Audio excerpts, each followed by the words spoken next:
What's up mga idol?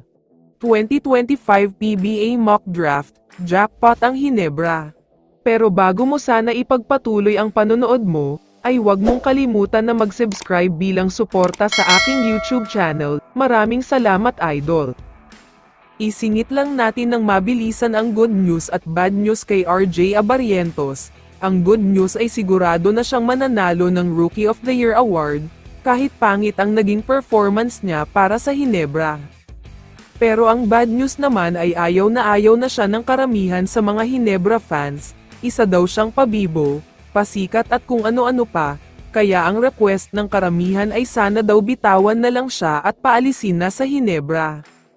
From Governor's Cup, Commissioner's Cup at sa Philippine Cup, napakadaming pangit na ginawa ni RJ lalo na ang mga pasikat na behind the back pass niya na nauuwi sa turnovers, kaya ayaw na ng maraming fans sa kanya.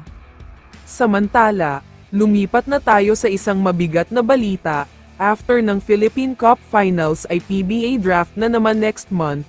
As expected ay magagaling at sikat na mga players ang magpapadraft, kaya maghahanda daw ng husto ang Hinebra.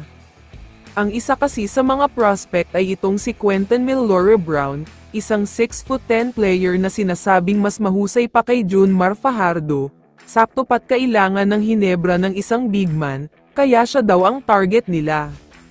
Kung napansin nyo sa semifinal series nila kontra sa SMB, wala silang naging sagot kina Rodney Brondial, Mo Tautua at lalong-lalo na kay Junmar Fajardo. Kaya kailangan daw talaga nilang makakuha ng solid na big man. Pero sa mga SMC teams, hindi lang Hinebra ang guston magpalakas, target daw kasi ng San Miguel Beermen itong si Renz Abando. Mukhang sasali na siya sa paparating na PBA draft, dahil wala na siyang team sa ibang liga. Pero para naman makumpleto ang tatlong SMC teams, pati ang Magnolia ay may gustong makuha sa PBA draft.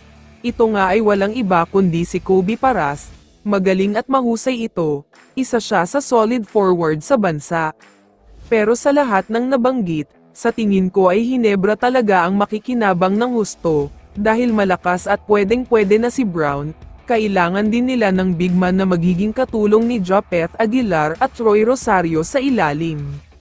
Kaya naman sa mga susunod na araw, huwag na kayong magugulat kung ang mga teams tulad ng Hinebra, SMB at Magnolia ay magbibitaw ng mga players, dahil kailangan nilang gawin ito para makakuha ng mataas na draft. Kaya naman kung ikaw ang tatanungin idol, ano ang masasabi mo sa balitang ito? I-comment mo naman ang sagot mo sa tanong na ito. So dito na nagtatapos ang video na ito. Maraming salamat sa pagsuporta at panonood mga idol. Ingat at bye-bye.